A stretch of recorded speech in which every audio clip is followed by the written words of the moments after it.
failure. But the second thing is that I started playing Minecraft. Probably all of you know the game. And Minecraft, I first played myself, and then I thought that, okay, I should probably take this to school.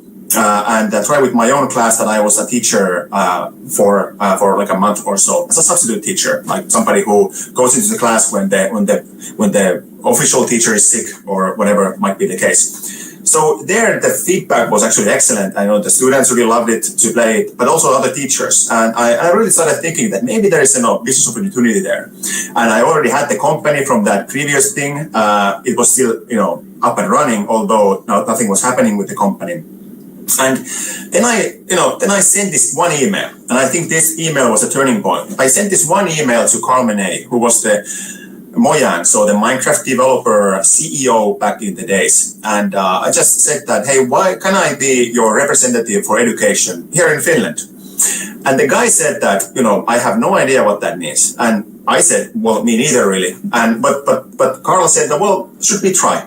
And I said, well, I mean, I'm up for that. And that what happened. So all of a sudden, I was writing a contract, which I had no clue how to write a contract, to a IP, intellectual property, that was soon to become, the world's most valuable game IP, and just by sending one email. But at the same time, what made this story interesting was that there was another teacher in the United States who started publishing a blog about Minecraft in classroom, and he overnight, literally overnight, received like 12,000 Tumblr followers, like in a blog. It's just like a blog social media thing back in the days, like 10 years ago, and it became like a hugely popular. It was Time, New York Times, big newspapers wrote about it, and it was a big hit. But then I sent him a blog reply. I basically sent him a Facebook message by today's standards, and asked him that why don't we, should we chat? Because I'm doing the business thing here, you are doing the publicity thing there. Let's talk. And that's what we did. And the first Skype call we had, or Zoom call, was that, okay, we decided that we should make this as a joint company. And really, after that, the rest is history. We started developing the app, the Minecraft EDU app, or the software. Our CTO also joined at that point. And then, Joel, my US co-founder, was doing the promotion for this, and I was doing the business in the background. And really, these three people, 20,000 schools later, Microsoft came in and acquired the company. And really, I think that those two moments, sending that one email and sending that one Facebook message or blog reply, were the turning points what made this happen. So I really, encourage you I hope this very small story, acts as an inspiration that, those very small moments in your life can actually lead to you building your own business. So I really hope that you'll take the opportunity when you see that. And I think that what is the difference between entrepreneur and not entrepreneur is that the entrepreneur, when any one of us gets those chances during their life, like these small moments when you realize that there could be business here, the entrepreneurs are the ones who actually take action, and the non-entrepreneurs, they're just like, And, I hope that most of you will become that entrepreneur side, if not now, then in the near future. But okay, I've been talking quite a lot, and of course you came here to learn more about AI. So let me give the floor to Jussi and start his presentation from here, and then floor is all yours. Okay, thank you. Yeah, what an interesting story, really. I mean, something happening just from one email, but it's not that email, right? That was just jump. And you were brave enough to just go there and make it happen. And I think that's what that actually goes. The same thing goes with me as well. Like, it was a huge jump to just take the risk and then to keep the risk as small as possible. But what a great story. You should definitely talk more about it. So I have some text here. Read it or don't. It's for you to decide. There are a lot of text. You don't have to read it, but it might help some people to follow. So here we go. Is it here? Yeah. Here we go. So just briefly, I will tell my my history in music because it's such an important fact. The AI I developed was for music. It was a music AI. In 2010, I founded my company. It's now known as Amped Guitar. You can find it in ampedguitar.com. It works now today from Sweden. I had a lot of US patents related to AI. And it was a long story, decade full of experience, like Santeri, all around the world, finding investors, presenting, pitching, all that. It was fun, yes, I could say that. Stressful, but fun. So my company started because I developed AI, and at the end of this presentation, I will talk a little bit about what is AI creativity, or is there AI creativity? So my background is that I started as a musician. I played like 1,500 performances with 6 instruments. I was professional when I was 13-year-old. So, and then when I got to university in 2003, that's where I stumbled upon neurosciences and cognitive science of music. Those fields were really new back then, and the AI was very different than it is today. So I had a big problem. I was a music teacher and I taught a lot. You know, I have a piano students, guitar students, and the fact was that, and still is, that even 90% of everybody who starts playing and practicing music, whatever the instrument is, quits in just 1 or 2 years. And that's crude, right? Cruel, yeah.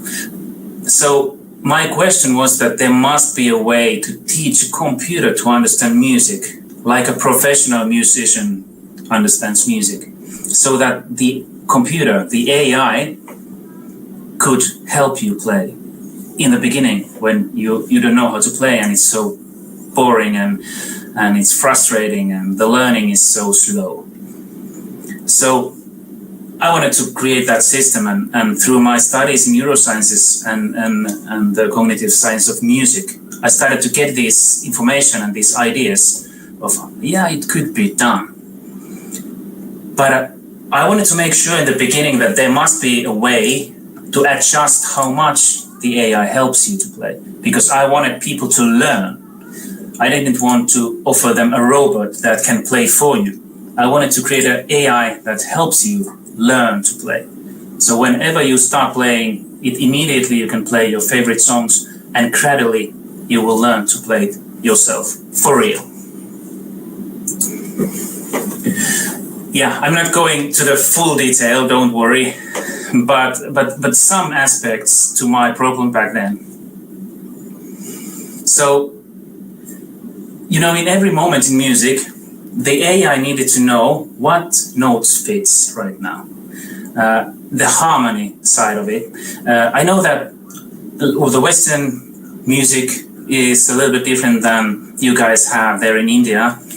It's getting closer, and a lot of you guys already, you probably listen Western music as well. I have listened to Indian music through my studies quite a lot.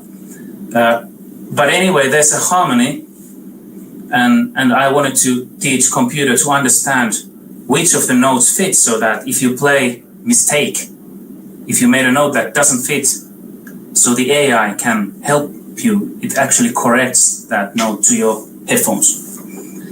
So creating a system like this, trying to really model human psychology, is a tricky thing, because you don't have rules. You have a lot of rules. In music theories, there are thousands of pages of rules, but you can't use those rules to make a computer system that understands music, because it's not that rule-based. It's something else. It's like colors. You see, your red is a little bit different than your friend's red, or how you perceive blue it might be totally different than your wife's. Yeah, try to discuss with your wife about colors. So the goal was that I wanted a totally beginner, so that if you play piano or strum a guitar, it needed to sound great from the day one, so that the motivation would be high as possible, and the learning curve would be optimal all the way. That was the goal. I will now show you a couple of videos, 2 videos, so that you get a little bit of idea of how this works. And the first video is about the early demos. And you can see a user can go to YouTube to pick any song. And the AI, the system analyzes the music and in real time offers you this interface for playing. And the user is really just painting the music. The idea here was that there are higher notes here and lower here, but no wrong notes. And we wanted to create this experience that what you have here, your musical ideas would just turn into music, and it was quite magical. Yeah, check this out.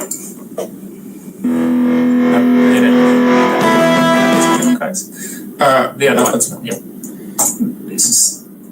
That's good.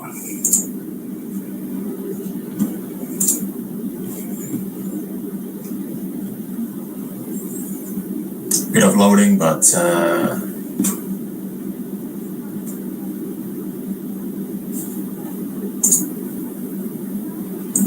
okay. Let's quickly try again. Okay, play video. It's a bit of a delay. It seems like. Do you want me to try on your behalf? Let's see here.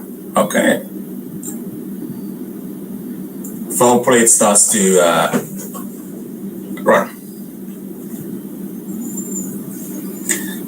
Playback on other websites has been disabled by the video owner, and the video owner is you. Yeah. Okay. Okay, so we now show the other one. Can you try it there as well? I mean, this is kind of the point, but yeah. Yeah, but it looks like on the YouTube settings, it's actually now blocked. Okay. By the owner. Oh well. Oh well. Mistakes were made. Yeah. Should we try this other one? Or? Yeah. Okay. So just a brief introduction to that one.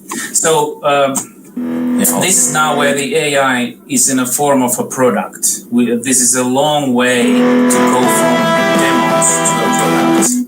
And here you can see that the idea is with this amped guitar app is that when you take a real guitar, like any guitar, it could be one of your guitar instruments in India or whatever, you can start playing your favorite song, whatever that is, but you start from just one finger or just strumming, and it gradually, the next level will add one finger, something easy, but at the 10th level, you will play it for real.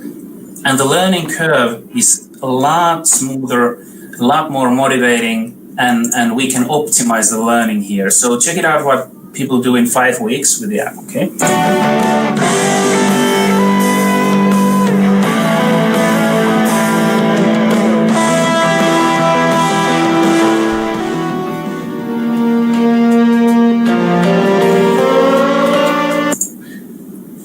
So just try to follow how the music that you play looks a lot easier in the first step, because the AI corrects the audio to your headphones, so that actually if you listen close to that guy now, how it sounds for real, it sounds quite bad in the first level, but to his headphones it sounds great.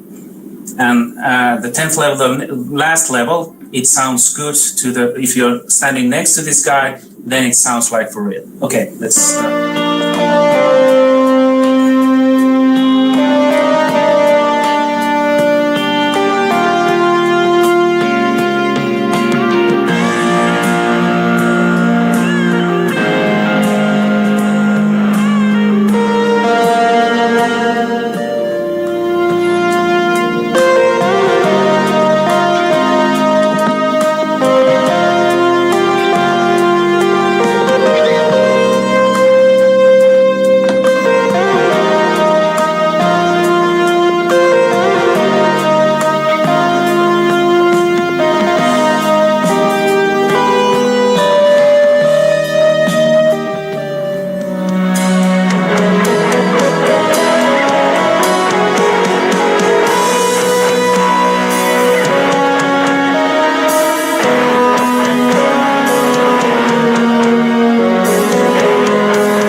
think that for me, using an app, this app started me playing ukulele. Oh. So I have good experiences with apps with this app. So should we go back to questions? Let's go there. Okay. So if you think of AI as your career, you can obviously do AI things like you can work in business or medicine or wherever, or music. But you can also start your own business when you start understanding what AI can do. And that's one of our purposes in our school, is to give the tools and the understanding and get you all guys inspired with it to innovate new things. And this is one example. My story is an example of how you can do something new with AI and go all the way to a real product. It's a difficult way, because going from a demo to a real product, it's a long way to go, but it's doable. This is the latest app now. Wired is a magazine, one of the most famous technology magazines in the world. They made a story about us, and this one quote is something that I'm really proud of, actually. They tried our technology and the app, and they liked it, and it was really nice to read that from a magazine like that.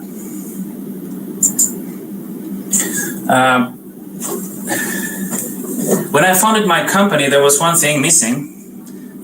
I didn't know how to code at all. I had great ideas. I understood what AI can do, but there was no one to do it for me. I knew I needed to start coding, and fast. And that's what starting a business many times is, that you have to take the jump and work really hard. I remember just practicing and coding and reading books about coding for like 10, 12 hours every day for a year at least. In just over a year, I had these ideas really working, and I also had my first real app in App Store called Harmony Wizard. It's not there anymore, hasn't been for many years, but that was a fast improvement in my coding skills. And then already in 2012, I got my first angel investors investing to my company. So I had good enough demos, and the AI was working well enough so that the first brave investors had what it takes to invest. And I got a lot of. So from between the lines, I just want to mention that when there is this many schools, they say that they learn by doing. But what it normally means is that somebody is lecturing you, 45 minutes, 8 times per day. Of course, we are here now giving a lecture, so we do that as well. but really, if you think about Jussi, you're more older, and of course, younger. It's easier to learn. I mean, not at least slightly. So you were able to basically get on top of AI in 1 year when you were actually doing it and actually developing AI for your own project. Yeah, when I understood the thing before that, I had the concept really clear in my mind. So I think like the whole AI academies and the academic work where we are also shifting our university is really based on this idea that, okay, if the students are 4 years, building projects and grinding AI code, you really know it when you are doing these projects. Yeah. And the mathematics skills are so much easier to get into and to understand when you have done it for real, because you don't really need the mathematics to do a lot of AI stuff. Obviously, we need to teach you the AI, the mathematics as well, because we want our students to be able to really develop things. But we don't start from mathematics. Our students, they don't even have mathematics in the first year. Just a little bit related to convolution, like the neural networks, but pretty much nothing. What they do is they start understanding in what all these tools do. They from day one start to do the program AI, and they start to practice with our companies, which we have a lot of AI companies close to us that are really interested about our students for some reason. And we do, they start to learn what in that company what AI means, and later on, when we present the mathematics to them, they already kind of know what they're studying. It's clear to them why I need this math. Actually, they even start asking questions about mathematical questions before we even present them or give them the course. So this is about motivation and really getting into work a little bit before knowing what they're doing, but this is motivating way, and I think that is a way to learn AI. But anyway, let's read them or don't, but I went through a lot of investing rounds. We did a European business angel round. We did the same thing in Silicon Valley, and we got investors from all around the world. We had one from India as well, by the way. And then, we got the biggest VC investment fund in the world that invests only to educational apps. So they were our lead investor, and we did cooperation with the most iconic brands. I can't say them here, but music brands that pretty much everybody in the world knows. And then 2 years ago, I returned to my roots. I led the company to continue with different owners and leaders, and I got this opportunity to be part of building this new type of school for artificial intelligence. A little bit, how did I do it? I needed to start coding, but one thing about my story is that back in 2000, AI was not a tool. Nowadays when you come to a school, you'll notice that AI is like a calculator. It's quite easy to use AI if you understand what's going on. The coding part of it is just few lines of code. It's like 10 lines of code and you're doing face recognition. Obviously, when you go deep to that and you want to do really difficult stuff, you need to understand more. But it's not about that you have to study mathematics for 5 years before you can get into AI. Not at all. It's usable tools. You find information easily. It's open world. Everything is free to use. All the libraries you use, you can use them for free. And the whole ecosystem tries to make AI really democratized so that it's free for everybody. Well, this is also a good hint that if you are now curious to, study AI, like now after this webinar, for example, you can, go to Google and actually start using it. Of course, getting going might take a few hours, a few YouTube videos, but after that, their world is open. Yeah, a lot of people do it like that. It's a good idea to go to school as well, because then somebody's guiding a little bit. But it's there for you. And when I started, I didn't even realize I was doing AI. Really, I had a problem that needed to be solved, and later on I realized how much AI that was really. How much time do we have? Plenty. Okay. So I needed to teach the AI to evaluate music, like how notes fit. When you're playing something, if it's a mistake or not, how well it fits. So if you listen a song in a radio, we needed a system that if you ask the AI, how this one note now fits to this moment in this song, and then we ask the same question from a human being, then these answers should be similar to each other. Then we know we have modeled the human perception of musical harmony in Western music, at least. So I had a big problem then, and now we are getting into the basic problems in AI, even today, is that if I needed to teach a computer so that the computer needs to learn something, because I didn't have the rules. The explicit rules are not enough in music to create this type of system. So I would need hundreds of people doing these evaluations for me. So it would take thousands of hours to collect the material I need to teach a neural network or any type of AI. I didn't have that resource. But I think one of the big innovations for me was that I was already using something that is nowadays called feature learning. That term didn't exist back then, but I knew I couldn't collect that material myself. So what I did, I went through a lot of studies, but kind of knew that someone has made a study like this. And I found one. I mean, in this study, they have asked hundreds of people in Western music, we have chord prototypes and how every note, pitch fits to that chord prototype. I don't expect you to understand all this musical mumbo jumbo, but anyways, I found that study, and it was kind of my learning material. It was kind of my feature learning part of this thing.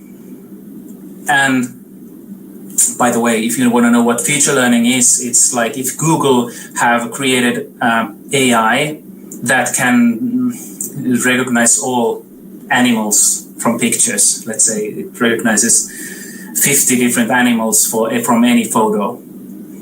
We can use that AI in our own projects for recognizing specifically Finnish dog races. Yeah. So then we would take that already made AI that is already taught, that knows something, and we teach it a little bit more to really make it work in our specific scenario. So that's called feature learning. And I did that a little bit back then when there was no feature learning. I'm kind of proud of myself for doing that. And then we needed, it was a static data, meaning like this data that I had was just one moment in time in music. And music, the harmony perception doesn't work just with this. It has a history and then it has a future. And our mind is somewhere there. So I need to take this data, this static information, and make it like time series type information and all that. But that's a different story. One interesting thing also, humans, whatever we do pretty much, we are a little bit in the future all the time. That's what our frontal lobe tries to do. It tries to simulate things. What's going to happen, soon? Because if you know that you're going to get bit by a snake now, it's late, right? We as humans, the information is in the future. We need to predict the future so that the snake is going to bite, so I have time to do something, In music, that's the same thing.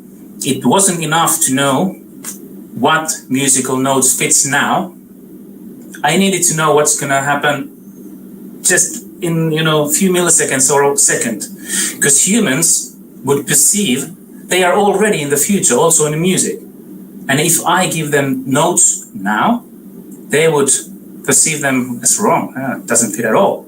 I needed to know what's going to happen in the future. So I had a second problem that I needed to solve, and I solved that with AI as well. It was a tree structure algorithm that I used.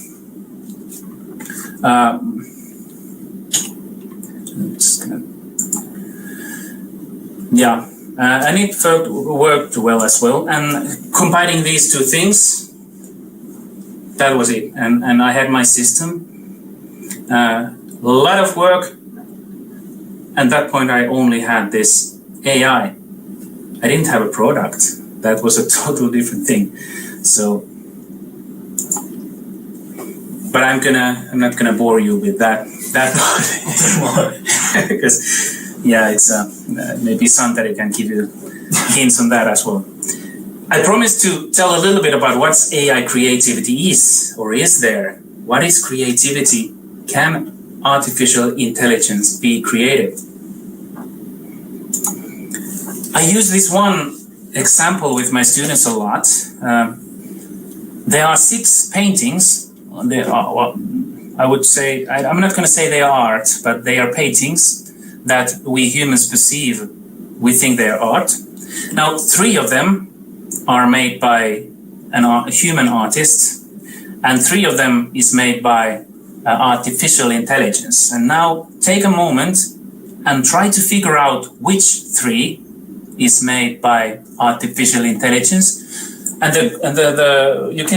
there are 6 photos, 6 paintings. So you can just answer. Maybe the upper row would be 1, 2, 3. Starting from the left, so 1, 2, 3, and starting from the left once more with the bigger tree. That's 4, 5, and 6, and with the human-like character 6. Yeah. So we start a poll. So when you have figured out which ones are made by AI, I don't know if you can actually answer multiple choices here. You might not be able to actually. Can I edit this? Well, anyways, so. Let's say that you can. I don't know if you can answer more than one answer actually here, but you can at least vote for one that is made by AI from your opinion. What is the most obvious one made by AI? So whenever you are ready. So starting from left, top row 1, 2, 3, then the bottom row once more. Starting from the left 4, 5, 6.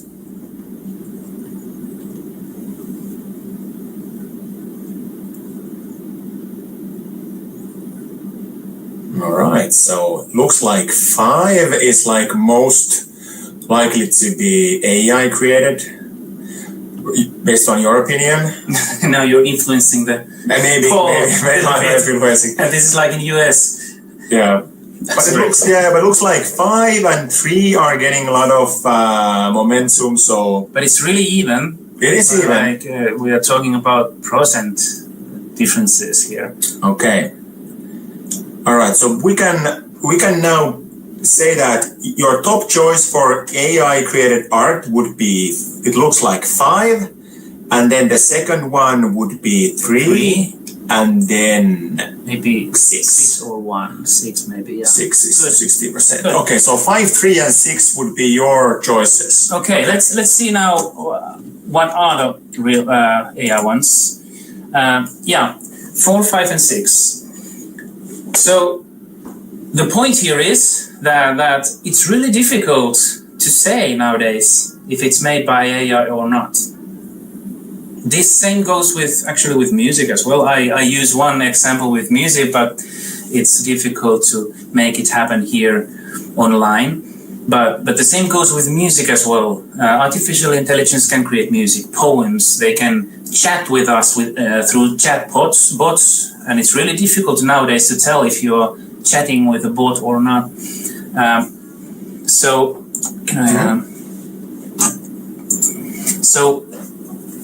the question usually is that, is this art? Is it art that the artificial intelligence is creating? And I have done a lot of thinking back in school, studying music. We had a lot of philosophical assignments and discussions about what is music and what is not. If you hear an ocean, beautiful ocean waves, and you get really happy hearing that, you think it's like a music. Is it music? Or if you hear a bird singing really beautifully, like almost like melodies, and you feel shivers going, is that music? These are the questions that relates to AI as well. If you think it like that, then it might be art, But AI is not, it's actually what it's doing here. If you come to our school, we will do this this art creation. It's called image-to-image translation. We do it with convolutional GANs, generative adversarial networks, and its tools. It's actually quite easy to do. But the answer is this art. I would say not really, because the network is learning features and kind of learning what makes a tree a tree. And if you have just one convolutional network, you will learn that later on, it will learn to separate a tree from, let's say, cat from a dog, you know? It learns the features that make a cat, or actually what makes cat different than a dog, and you know, like that. But if we put those networks a little bit in a different position, like the convolutional network, we turn that up, you know, this is a little bit maybe not 100% accurate, but really good mind game is that we take the convolutional network and make it a deconvolutional network, and we don't upsample, we don't downsample, we upsample, and all that. Then we get into a system that we call GANs, generative adversarial networks, and in that case, the neural network learns to those features, and it kind of uses those features to create something that looks like a tree, you know.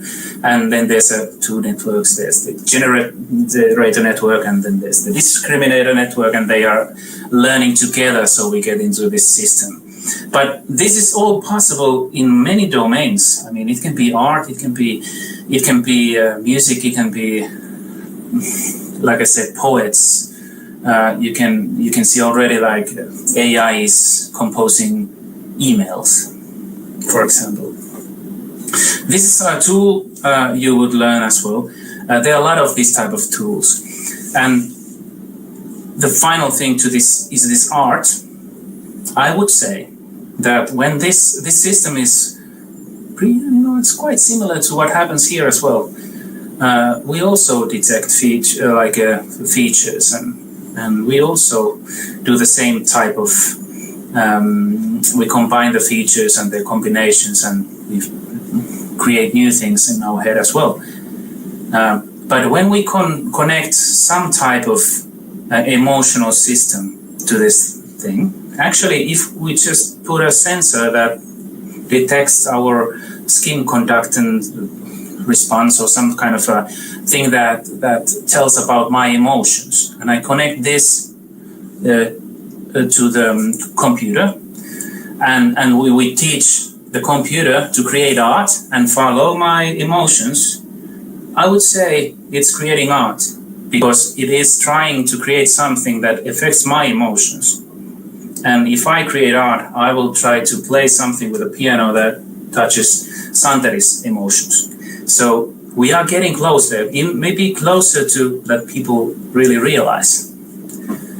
Yeah, okay, I will end my question. So, yeah. But is the artwork art, or the neural network that was created for creating that art, which is art? Like, is the neural network art? That's quite art as well. Yeah, I mean, yeah. So, okay, so let's put the slideshow in the background, so you can once more see both of us. Great. So, hey, I have a few questions for you, Jussi, before we go to what our students are actually doing with all of this information. So, talking about, let's say somebody is looking into a career in finance, let's say banking or insurance. What do you think? How will AI affect banking and or insurance in, let's say, 5 to 10 years? It depends on the legislation.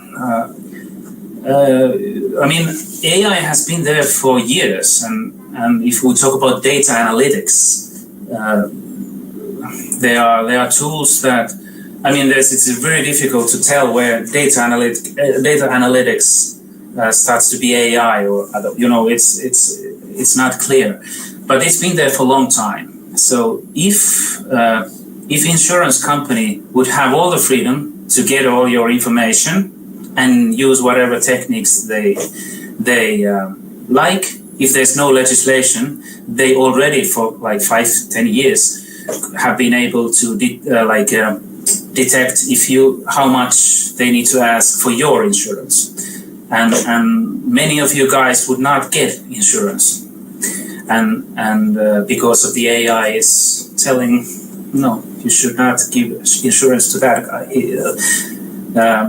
It's something that every country needs to be really beware of, that your information is not used as freely, and the legislation is coming a little bit behind on that. So and the AI is just getting better, but when it comes to finance, and it's been there for a long time.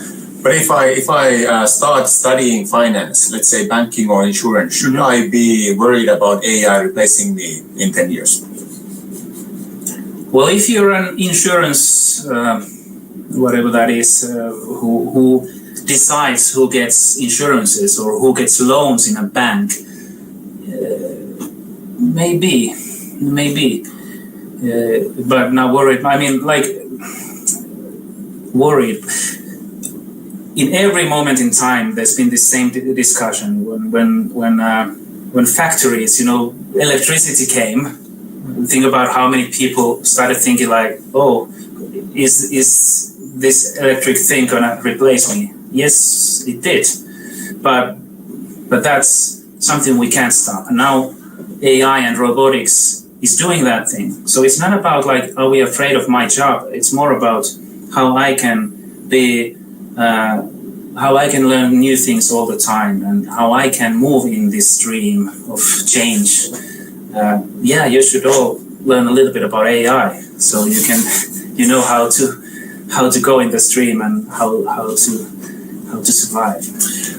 So another question. I actually have one point that I want to make, but I want to make it after this one, because I have a good example from India actually coming up. So healthcare. Yeah. I want to study to become a doctor today. How about in healthcare? Well, that's something that I'm a little bit familiar with, because we have scientific groups. We are designing tools, meters for doctors to help diagnose, and a lot of this is going on right now. But there's this one question that always is together with AI, is who is responsible, and AI can't be responsible for all things, because that's something that people don't accept. So doctors will be doctors in 10 years as well, but their task is going to be different. Maybe they can take a lot of more patients during 1 hour work, because we can provide them meters and diagnostic systems, and AI. We already find patterns. If we take your blood tests and we have your weight and your lot of information about you, the AI can tell the risks you are in, and we can find 1,000 people with high risk on this, and we can call them and ask them for more thorough investigation, and we find a lot of diabetes and whatever is common in Finland. It's there, and it's evolving, and now doctors are slowly, because they need the understanding as well. We need to teach doctors what AI is, so that they can use the tools and they can understand the risks there. I could go on forever in this. We are moving from black box AI to more to AI that can explain how it did the decision. And we're doing this by combining different AI strategies. But so much interesting happening. Yeah. But one point I want to make is that now many countries' school system solely focus on grades and facts that you can memorize. That's so common, and I'm very glad that Finland is moving away from that. We are really putting effort on the soft skills side. And here's just a teaser for you.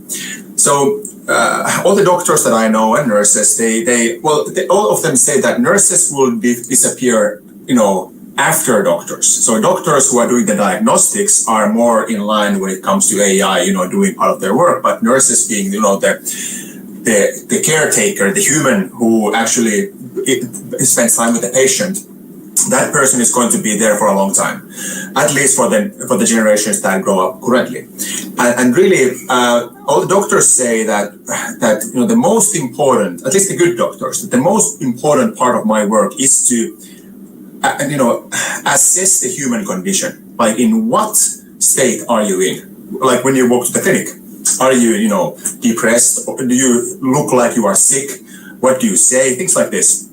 And really, that requires social skills. You don't need grades for that. You need social skills. And if that's the most important part for doctors, and AI is doing more and more on the diagnostics, then I'm starting to, argue that we should be focusing more on the soft skills when we decide our doctors, not only know how much they can memorize. Of course, memorizing things and, knowing physics and chemistry, understanding, bodily mechanisms, a lot of information you need to cope as well. But really, these, soft skills can become, more important than you might actually realize. Soft skills are super important because whatever humans do in 10 or 20 years, we are doing it probably with, what I'm good at and better than computer is how I interact with you. When it comes to finding out your emotional state or